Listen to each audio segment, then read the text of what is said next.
Salamat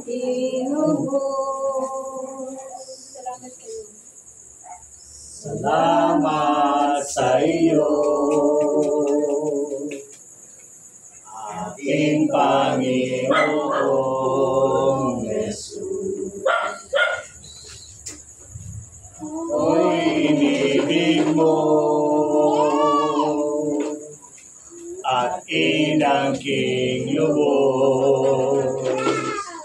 Ang tanging alay ko sa'yo, aking Ama, ang buong buhay ko, puso at kaluluwa, di na makaya na makipagkaloob. Mamahaling iyas, may gintong nilukob ang aking dalangin. O Diyos ay tanggapin ang tanging alay ko, nawa ay gamitin. Ito lang ang Ama, wala nang iba pa akong hinihiling. Di ko akalain na ako ay binigyang pansin. Ang taong tulad ko, di dapat mahalin.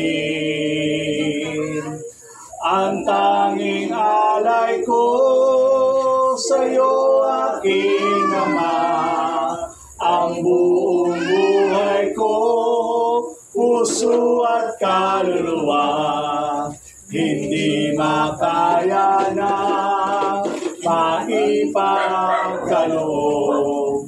Mamahaling iyas, higintong nilukob ang aking dalangin. O Diyos ay tanggapin ang tanging alay ko, nawa ay gamitin. Ito lamang Ama, wala nang iba pa akong hinihiling. Ito lamang Ama, wala nang iba pa akong hinihiling. Tayong manalangin. Amang Diyos na sumasalangit, lumalapit po kami sa trono ng iyong biyaya. Nagpapakumbaba, Panginoon, inaamin sa aming mga sarili na kami po ay makasalanan. Patawarin niyo po kami sa lahat ng aming mga pagkakasala, lahat ng aming mga pagkukulang, lahat ng aming mga naisip na hindi maganda, nasabing hindi maganda. Patawarin niyo po kami. Hugasan niyo po kami, Panginoon, ng iyong banal mong dugo, upang po kami ay maging karapat-dapat na tumanggap ng mga biyaya mula sa iyong mga salita. O Diyos, sa gabing ito, patuloy ko pong ipinagkakatiwala, Panginoon, ang gabing ito, basbasin niyo po ito ng inyong espiritu. Nawa, Panginoon, mabuksan ang aming kaisipan patungkol sa mga pagbuhay-buhay na hinaharap namin sa ngayon. Lord, salamat po. Ikaw po, Panginoong Yesus, ang siyang mataas at ang iyong lingkod naman ang siyang mababa. Marami pong salamat. Ito ang aming panalangin sa pangalan ni Jesus. Amen. Sige po, tayo po'y makakaupo. So bago po ako magsimula, pwede bang mag-share yung mga magagandang bagay na remembrance para kay Sister Marlene? Sino ba pwede magsalita? Yung bang mga masasayang alaala na kahit paano na-retain sa ating puso, yung hindi natin malimut-limutan. Pwede ba kasi hindi pwede magsalita? Doon? Sige. Para natin papaalala kay Marlene. Sige lang. Sige. Dito ka lang. Hindi po, magpapasalamat po ako sa buhay ni Marlene kasi nga po, nagkaroon ako ng kapatid. Nagkaroon ako ng Pag kailangan mo ng mapapagsabihan, siya yung tipo ng tao na kahit nagagalit ka na, siya sasabihin niya, abunan mo ten, kaya mo na ba? Ayaw mo lang sila, ganyan. Hindi siya nagsasalita ng sasabihin mo na, hindi, tumante ka. Hindi sasabihin niya, sumunod ko dun sa taas. At saka, the same time, bilang isang kilala ko siyang kapatid na mapagtakip, mapagmahal sa magulang. At saka, mapagmahal din sa asawa. Mapaglingap na magulang, kaysa nga naman siya marinig siya ng tao, kung kaya lang din ang gawin, ginagawa na lang din. Ganun siya kabuti. At saka, bakit ba natin nasasabi minsan na kung kailan wala na yung tao at saka natin naalala lahat ng mga bagay na mabuti ang ginagawa niya. Siya yung tipo ng tao kasi na kahit masama na loob niya, nakukuha pa rin tumawa. At kahit ano man yung laman ng kalooban niya, meron naman siya napapagsabihan, although siguro bilang talagang parang nakakatanda kami kapatid na itinuring kami ganito, siya yung tao na talagang kailangan talaga niya, may mga sasabihin. Yung meron siyang magiging comforter siguro minsan na talagang kapatid na lilingap na lagi yung nakantabay sa kanya. Although po rin kami nabisi, pero hindi pa rin nawala sa amin yung komunikasyon. At pagdating ng pahapon, talagang matatanda mo, ang trademark niya, Teng. Ito yung pagkain para sa iyo. Meron dala sa Noriel na ganito. Kaya abot na. Kaya minsan sa Kuya Ronel niya, minsan yan. Nagluto ang ulam, ano ba ulam niya ganyan. Kaya kung magasan, siya yung masayahin. Kahit nahihirapan, na siguro may dinadala sa dito. Kaya mo mamakikita sa kanyang nalungkot. Minsan ko lang siya nakita ng nalungkot talaga. So paling nasabi niya sa akin, wala na akong kakampi pero sabi ko sa kanya, may kakampi ka ng ito na yun. Halos kasi, 2 beses siya nasusugod sa ospital kasi kasama ako. Tungkol lang ako talagang wala ako. Talagang busy ako. Pero sa papasalamat ako sa Panginoon kasi hindi naman natin dapat ikalungkot yung pagkawala niya kasi alam natin, wala na siyang mararamdamang bigat, wala na siyang mararamdamang hirap. Ando doon na siya sa piling ng dakilang lumikha. Kaya doon ko naalala si Marlene, siya yung tipo ng tao talaga na isusubo na lang niya, ibibigay pa sa iyo. Ganun siya kabuti. Yun ang naalala ko sa kanya palagi. At saka yung tinghapon kasi talagang pumunta sa bahay. Kaya, ganun siya sa amin. Kahit pinagsasabihin mo na kakamot lang ng ulo. Ganun siya. Yun ang mamimiss lang ganyan. Okay, sige pa, sino pa? Yun. Ha? Ang kulot. Meron mga Nel. Din. Ha? Wala na? Sige, wala. Siguro isang bagay lang ang bagay na kami ni Ate Nitz for more than may dekada na Ate Nitz. Napagkwentuhan namin ni Ate Nitz, matagal na pala. 14 years na pala kami magkakasama. Kumbaga, ako, mga bagay na alaala ko na magagandang bagay, hindi ako iniwan. Kumbaga, lagi siyang kasama sa journey na meron ako. Kaya, mamimiss ko siya. Kasi, yung pagpunta namin ng Pora, yung pagpunta namin ng Arayat, wala na. Hindi ko na siya makakasama. Yung ibang activities na gagawin namin, mga plano namin sa Arayat, no? Kumbaga, yun ang bagay na mamimiss ko sa kanya. Yung mga ngiti, no? Na nagbibigay inspiration sa iyo, yung mga kwento niya patungkol kay Lord. Nagbibigay ng inspirasyon kapag nagkukwento siya. So marami kang mamimiss sa kanya. Kaya nga nung isang araw, kailan ba ako pumunta rito? Webis yata. Na, ayan, si Kulot nandito. Nakaganon ako. Pabigay na ako eh. Nagdatingan yung mga tao. Yung luha ko, bimbis ng pag-ganon, gumanon. Kasi nga, nahiya akong humagulgol. No? O at least kahit paano, siguro sa bahay ko na lang inilalabas yung emosyon na meron sa akin sapagkat si Sister Marlene po ay hindi na iba sa akin. Siya ay tinuring kong kaibigan, anak, kapatid. No? Hindi po siya iba sa akin. Kaya nga, isang tawag lang yan, kung maluwag ako, susugad ako. Dahil napakahalaga po ni Sister Marlene para sa akin. Kaya masakit sa akin ang bagay na nangyari ito, na sabi ko nga bahagi ng aking katawan ay na-paralyze dahil sa nangyari. But ganun pa man, nagpapasalamat na rin ako kay Lord dahil alam ko masaya na siya doon sa kanyang pupuntahan.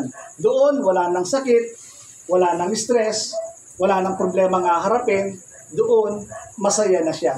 Kahit pa paano, napapalubog na ang aking damdamin dahil alam kong hindi na siya mamumblema sa inaharap niya sa buhay na ito. Kaya po, ang isang katulad niya sa ganitong klaseng gawain, dahil totoong Kristiyano, totoong tumanggap sa ating Panginoon, hindi siya masasabing condolence, kundi masasabing kong congratulations, dahil haharap na siya sa harapan ng ating Panginoon. At sasabihin ng Panginoon sa kanya, well done, my good and faithful servant. So, yun po, yung mga tanging alaala ko kay Sister Marlene. So, sa gabi pong ito, ay simulan po natin ang munting gawain ng Panginoon. In behalf po ng Light of the World Worldwide Ministry, sa kasama ko na si Pastor Boots Oltindo at ang aking pong pamilya, ay nakikidalamhati sa pamilya Velasquez, no? At sa pamilyang ito na nakikisimpatya sa kanila pong nararamdaman. Kaya po nandito kami para kahit paano ang mga pamilya na may iwan ni Sister Marlene ay mapanatag sa pamamagitan ng salita ng Panginoon. So sa gabing ito, sumain niyo po ang kapayapaan ng ating Panginoon.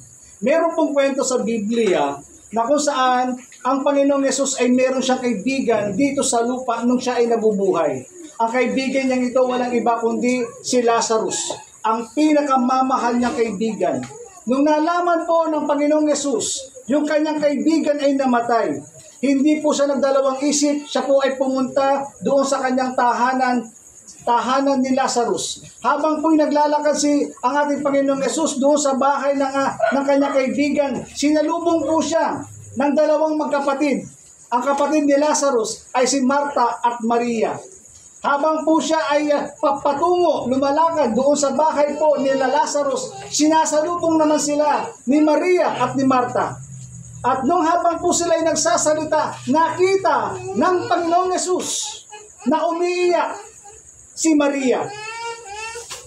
At pagkatapos mo na nakita ng Panginoong Yesus na si Maria ay umiiyak, ang sabi po ng Biblia, the shortest verse in the Bible, John 11:35, Jesus wept. Ibig sabihin, umiyak si Jesus. Ano pong gusto iparating sa atin ng Panginoon? Alam ng Panginoon ang ating pinagdadaanan. Alam ng Panginoon yung taong malapit sa puso natin kung gaano kasakit na mawalay sa ating buhay. Alam ng Panginoon yon. Kaya siya ay nakikitangis sa mga taong tumatangis. Siya ay nakikidalamhati sa mga taong nagdadalamhati. Kaya po ang nais ng Panginoon sa ating lahat na kung saan alam ng Panginoon ang sitwasyon na meron po sa atin ngayon. Sabi po ng Biblia, Matthew 11:28, paboritong verse po ni Sister Marlene na laging binabanggit sa Bible study. Ang sabi po niya, lumapit kayo sa akin, kayong lahat na napapagal at nabibigat ng lubha sa inyong mga pasanin, bibigyan ko kayo ng kapahingahan. Katulad ng nangyayari ngayon sa atin, marahil bigat na bigat ng ating kalooban. Marahil durog na durog ang ating mga puso. Marahil mabigat na mabigat sa ating kalooban yung nangyaring ito. Ang sabi ng Panginoon, lumapit kayo sa akin. Bibigyan ko kayo ng kapahingahan. Kapahingahan hindi lamang ng isip, hindi lamang ng pisikal. Kapahingahan din ito ng ating spiritual na buhay sa ilalim ng presensya ng Panginoon. Kaya kung gusto nating ma-comfort, ang Panginoon ang magko-comfort sa atin. Ang Panginoon ang tatapik sa atin. Ang Panginoon ang tatabi sa atin sa panahon ng kalungkutan na nararamdaman natin ngayon. Ang sinasabi ng Diyos sa atin, lumapit kayo sa akin. Kayong lahat na napapagal at nabibigatan lubha sa inyong mga pasanin, bibigyan ko kayo ng kapahingahan. Pagod ka na ba sa sitwasyon ng iyong buhay? Ang sabi ng Panginoon, halika. Lumapit ka sa akin. Pagod ka na ba sa mga nangyayari sa buhay mo? Sa sitwasyon ng buhay na meron tayo? Ang sabi ng Panginoon, halika. Kung napapagod ka, halika. Bibigyan kita ng kapahingahan. Yun pong nais iparating ng Panginoon. I-comfort ang bawat isa dahil alam ng Panginoon ang ating pong mga nararamdaman. Meron siyang pakialam sa nararamdaman na meron po tayo. Sa gabing ito, magbibigay lamang po ako ng 3 puntos na kung saan magpapaalala sa ating buhay na ang buhay natin sa mundong ito ay pansamantala lang. Sapagkat ang tunay na buhay ay wala sa mundong ito. Ang tunay na buhay ay nandoon sa piling ng ating Panginoong Jesucristo. Kaya magbibigay lamang po ako ng 3 puntos para masalamin natin ang ating mga sarili na ang buhay ay pansamantala lang. Unang puntos, sabi ng salita ng Panginoon, ang kamatayan ay tiyak na darating. Sabi ng Biblia, Hebrew chapter 9, verse 27, itinakda ng Diyos na ang tao ay minsan lamang mamatay at ang pagkatapos nito ay ang pag-uukom. Sa makatwid, sinabi ng Diyos mula sa kanyang salita na ang tao ay tinakda na minsan lamang mamamatay at ang pagkatapos nito ay ang pag-uukom. Ibig sabihin, ang kamatayan ay tiyak na darating sa buhay ng tao. Ang kamatayan ay walang pinipiling estado ng buhay. Walang pinipiling kasarian. Babae ka man, lalaki ka man. Walang pinipiling estado ng buhay. Mayaman ka man o mahirap. Walang pinipili ang kamatayan. Sapagkat lahat tayo, sabi ng Biblia, ang lahat ay mamamatay. Kaya po, masalamin natin ang buhay. Ng buhay dito sa lupa ay pansamantala lang. Sapagkat ang tunay na buhay ay nandoon sa kabilang buhay. Kaya nga po, kapag ang isang tao na namatay, lagi natin binabanggit ang mga katagang ito. No? Kamusta na Sister Marlene? Ayun, nasa kabilang buhay na. Ibig sabihin, lumipat na siya sa kabilang buhay. Kaya nga, ma-realize natin sa ating kaisipan na ang kamatayan ay tiyak na darating. Hindi natin ito mapipigilan. Darating at darating ang kamatayan. Merong isang doktor na kung saan meron siyang pasyente. Ang sabi po ng pasyente doon sa doktor, hinahawakan yung kanyang polo. Sabi ng pasyente sa doktor, Dok, gusto mo bang mabuhay? Gusto mo bang mabuhay?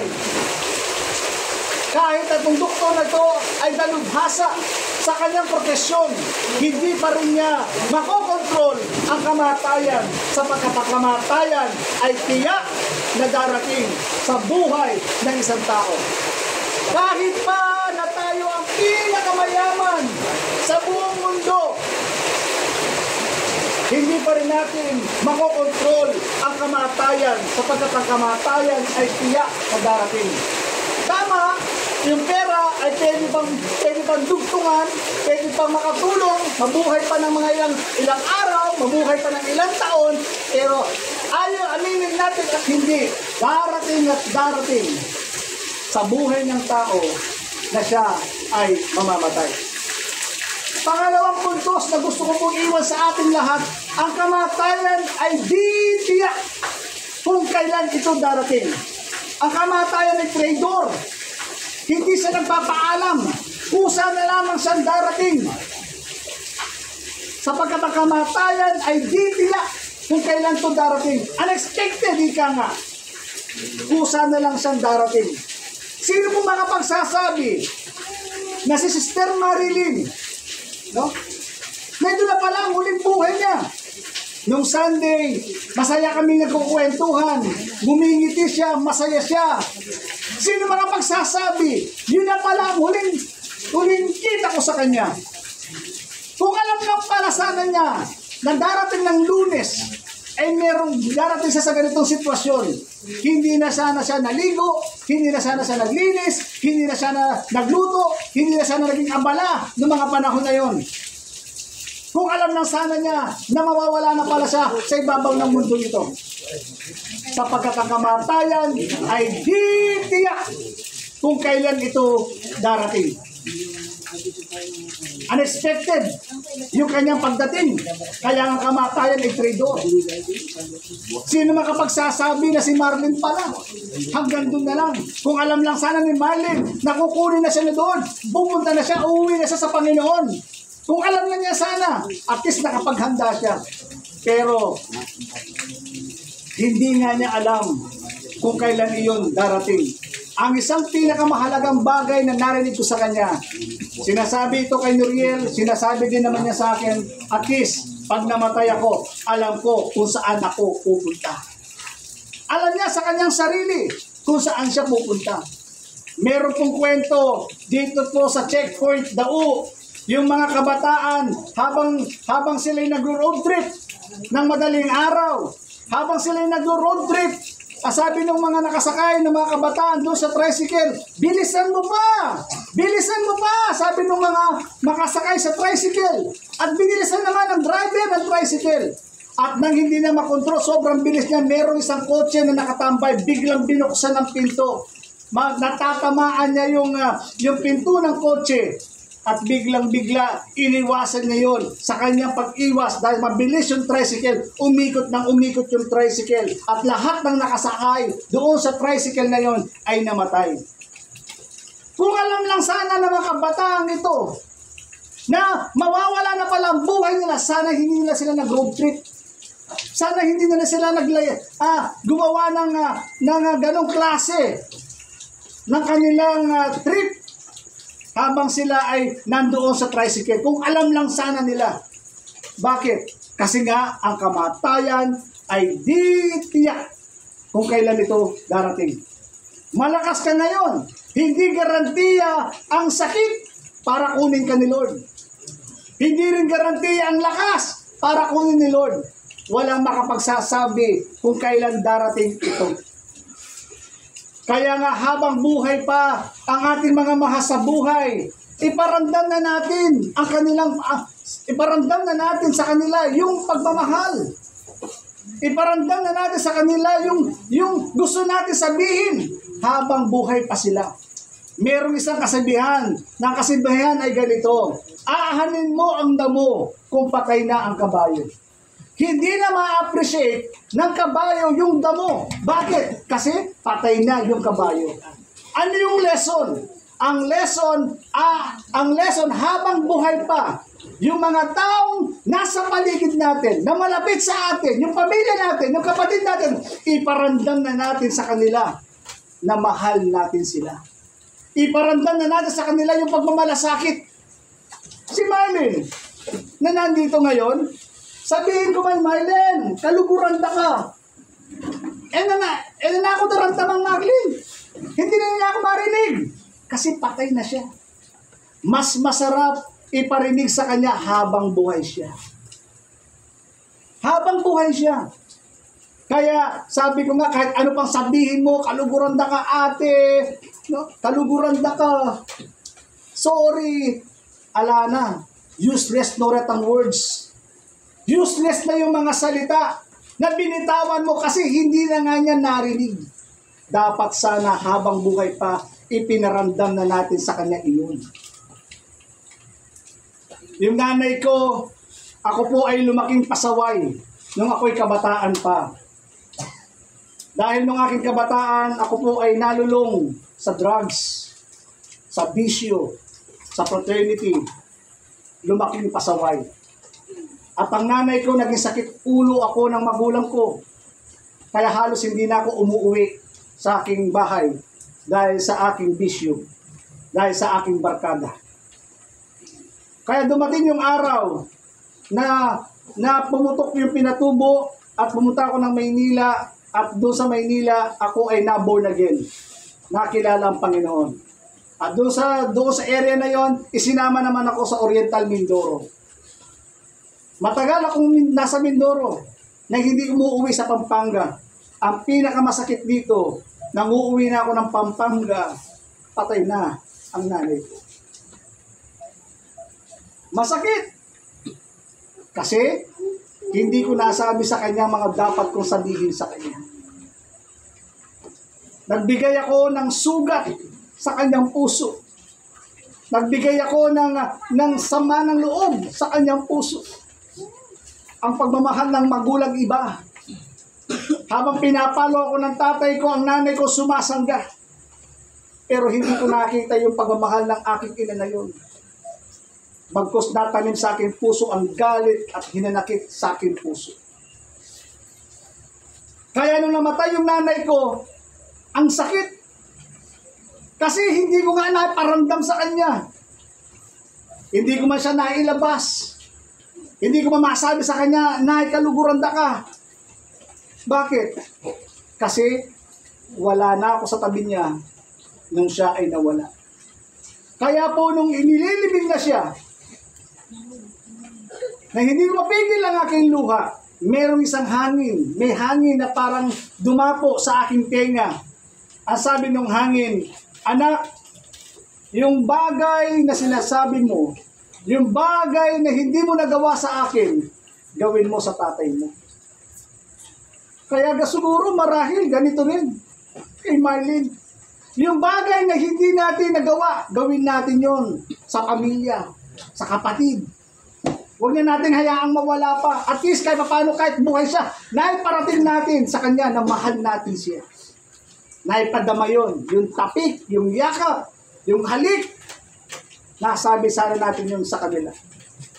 Kaya nga, hindi natin alam kung kailan darating ang kamatayan. Kaya habang buhay pa, ang mga mahal natin sa buhay, iparamdam na natin ito sa kanila. Pangatlo at panghuli, at dito na ako magtatapos. Ang kamatayan ay hindi kinakatakutan, kundi ito'y pinaghahandaan. Maraming mga tao nag-iisip, pag namatay ka, ako pupunta ng langit. Pero takot mamatay. Sapagkat ang kamatayan lamang ang daan patungo doon sa buhay na walang hanggan. Kaya nga, mahalaga na makita natin sa buhay na ito na ang kamatayan na hindi kinatatakutan, bagkus ito'y pinaghahandaan. Ang buhay ng tao, dalawa lang ang kanyang pupuntahan. Langit at impyerno. Ito lang ang kanyang pupuntahan. Kaya mahalaga sa buhay na ito, na katulad ng aking sinabi, ng buhay dito sa lupa ay temporary lamang. Sapagkat ang tunay na buhay ay nasa kabilang buhay. Mahalagang pinaghahandaan natin ang pupuntahan natin sa kabilang buhay. Kaya merong isang kwento na gusto kong iwan sa ating lahat. Merong isang ahente na tinatawag na insurance life. Alam niyo po ba yung insurance life? Yung insurance, kumbaga, i-insure mo yung bahay mo, kapag may nangyari doon sa bahay mo, yung insurance ang magbabayad nun. So, meron pong isang ahente at nag-alok ng insurance sa isang mayaman. Sabi nung ahente ng insurance, Sir, baka po gusto nyo ng insurance. Baka gusto nyo pong i-insure ang inyong anak. At least, pag may nangyari sa inyo, at least, yung mga anak nyo, sigurado na yung pang-college nila. Hindi na po problemahin ng pamilya yung pang-college nila sapagkat insurance na ang sasagot nun. So, nakumbinsi yung taong mayaman, pina-insure niya yung kanyang mga anak, yung kanilang pag-aaral. Para tama nga naman, pagkatapos kung meron nang mangyari sa kanya, hindi niya alam sa negosyo kung babagsak man o ano man mangyayari, at least safe na yung future ng kanyang mga anak. Maya-maya, humirit pa. Humirit pa itong ahente ng insurance. Ang sabi ng tao na nag-aalok ng insurance, sir, pwede bang idagdag? Sabi niya gano'n. Bakit hindi niyo po i-insured? Sabi niya, ang inyong negosyo. Kung sakaling merong mangyari sa inyong business, at least meron kang insurance na sasagot upang makapanimulang uli. Sa madaling salita, napapayag ng taong ito, ang taong mayaman, na in-insure yung kanyang negosyo. In-insure na niya yung kanyang bahay, in-insure na niya yung kanyang negosyo, in-insure na niya yung kanyang mga anak. At ang sabi pa rito, humirit pa ang ahenteng ito. Ang sabi ng ahente, sir, baka naman, wag naman sana, knock on wood, kung sakali man na merong mangyari sa inyo, at least, hindi na po problemahin ng pamilya mo ang burol mo. Ang insurance na ang sasagot ng iyong burol. Ininsure niya yung kanyang burol, yung kanyang kamatayan. So sa madaling salita, lahat ng nasa kanya, ininsure na niya. Yung future ng kanyang anak, ininsure na niya. Yung kanyang negosyo, ininsure na niya. Nung dumating na yung araw na siya ay mawawala na, pupunta na sa kabilang buhay, eto na ngayon. Na-insure ang lahat ng bagay, pero hindi niya na-insure yung kaisa-isa niyang kaluluwa sa Diyos. Sapagkat dalawa lamang ang pwede natin puntahan, langit at ang impyerno lamang. Kaya mahalaga na ma-insure natin ang ating kaisa-isang kaluluwa sa ating pong Panginoon. Upang ang ating kamatayan ay hindi ito kakatakutan, kundi na paghahandaan na anumang mangyari, alam natin kung saan tayo pupunta.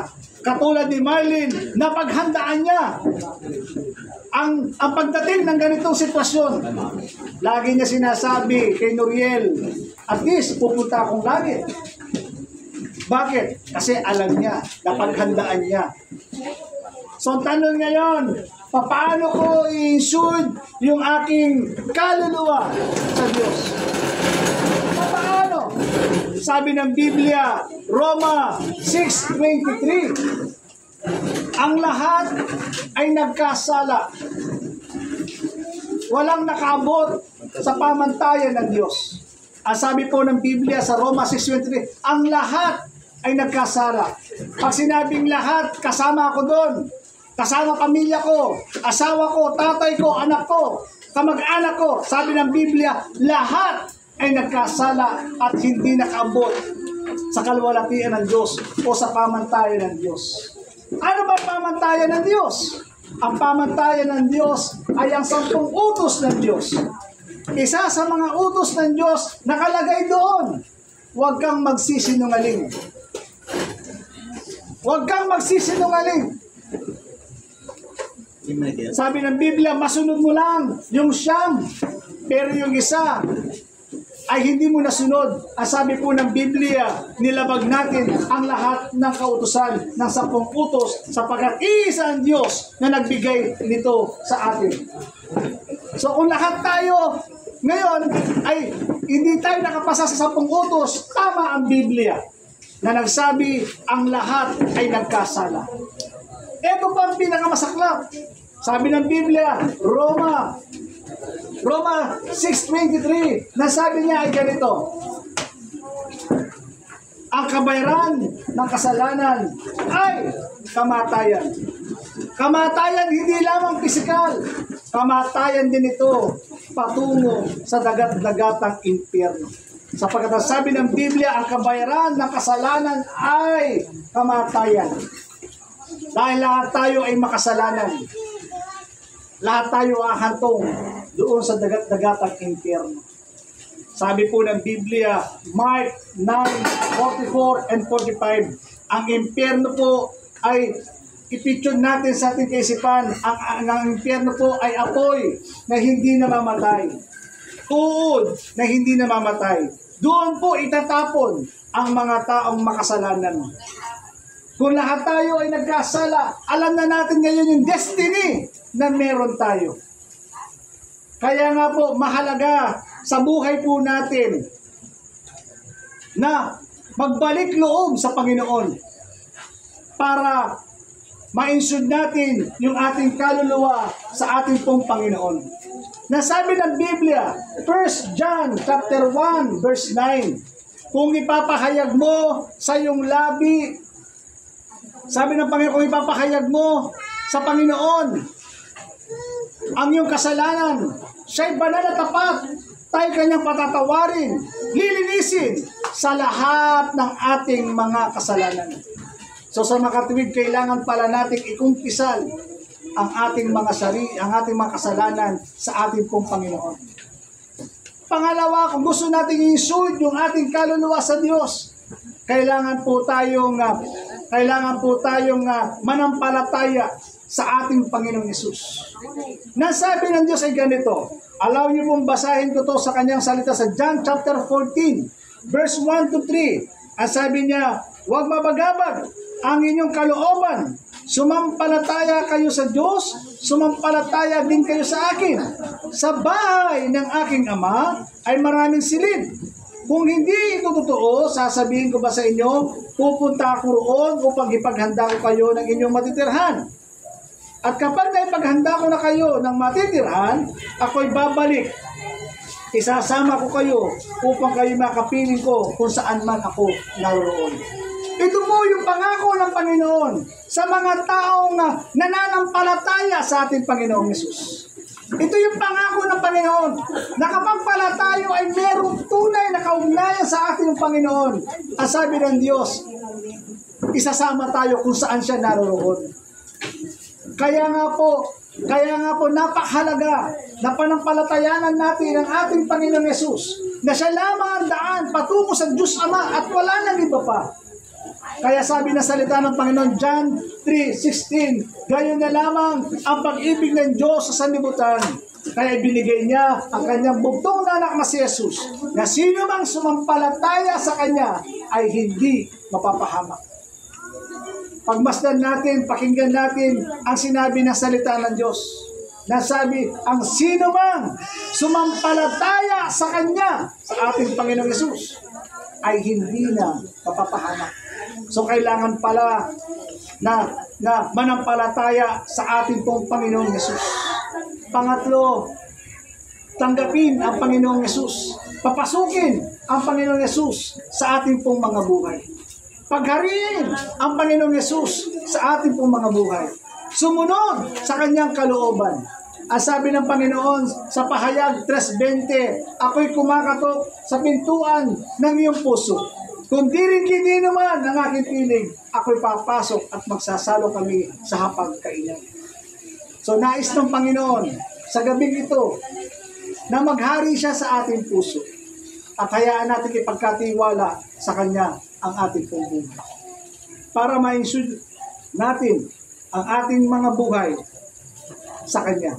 Na anumang mangyari, pagdating ng ganitong klaseng pagkakataon, alam natin kung saan tayo pupunta pagkatapos ng buhay na ito.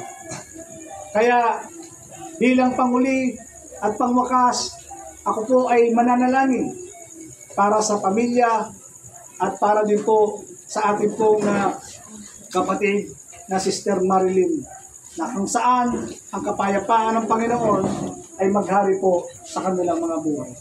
Kung nais po ninyo tanggapin ang Panginoon sa ating pong buhay, kinaanyahayahan ko po kayo sa maikling panalangin at bago po tayo manalangin para kay sa pamilya at para kay Sister Marley.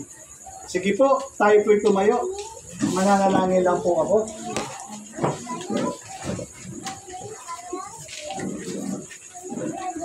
Hallelujah! Kung narinig po ninyo yung mensahe ng Panginoon ngayon, at na para bagang kinakatok ng Panginoon ang iyong puso, na sabi ng Panginoon, ako'y papasok sa iyong puso. Kung narinig mo ang kanyang tinig, hayaan mong pagbuksan ang iyong puso at papasukin ng Panginoon sa iyong buhay. Pwede kayong matulungan sa maikling panalangin. Panalangin pagtanggap mula sa ating Panginoon. Sabihin natin sa maikling panalangin ito, sabihin natin, Panginoong Yesus, Panginoong Jesus, sa oras na ito, sa oras na ito, lumalapit ako sa iyo. malapit ako sa iyo. Humihingi ng tawad Hihingi ng tawad sa lahat ng aking kasalanan. lahat ng aking kasalanan Mula sa pagkabata mula sa pagkabata hanggang sa kasalukuyan. hanggang sa kasalukuyan. Panginoong Yesus, Panginoong Jesus, sa oras na ito, sa oras na ito, binubuksan ko binubuksan ko ang aking puso. ang aking puso. Tinatanggap ka Tinatanggap ka bilang Panginoon bilang Panginoon at tagapagligtas at tagapagligtas ng aking buhay. ng buhay. Magmula sa oras na ito, Mula sa oras na ito, ikaw na po ikaw na po ang maghari ang maghari sa sa aking buhay. aking buhay. Isulat niyo po Sulat niyo po ang aking pangalan ang ating pangalan dyan sa aklat ng buhay. diyan sa aklat ng buhay. Marami pong salamat Nag-aaral ko salamat sa kaligtasan sa kaligtasan na pinagkaloob niyo sa akin. Pinagkaloob Sa pangalan ni Jesus. pangalan ni Jesus. So ako na lamang po ang mananalangin. Panginoon, narinig mo ang mga tinig ng mga taong naririto. Tinanggap ka nila bilang Panginoon at tagapagligtas ng kanilang mga buhay. Ang inihiling ko po, Panginoon, sa mga oras na ito, selyuhan mo ng banal mong dugo ang mga salitang kanilang mga narinig ngayon. Huwag mo pong hayaan na nakawin ng dyablo. Huwag mo pong hayaan, Panginoon, na nakawin, Panginoon, ng mundong ito ang mga salitang narinig nila ngayong gabi. Ang panalangin ko po, yung binhi ngayon ng mga salita mo ay tumubo sa pinakamatabang bahagi ng aming mga puso at ito ay lumaki, lumago hanggang ito ay mamunga. Panginoon, salamat po, Panginoon, sa gabing ito, sa mga babae at lalaki na tumanggap sa iyo, Amang Banal. Salamat po. At muli, Panginoon, inilalapit ko sa iyo ang pamilya, Panginoon, ni Sister Marlene.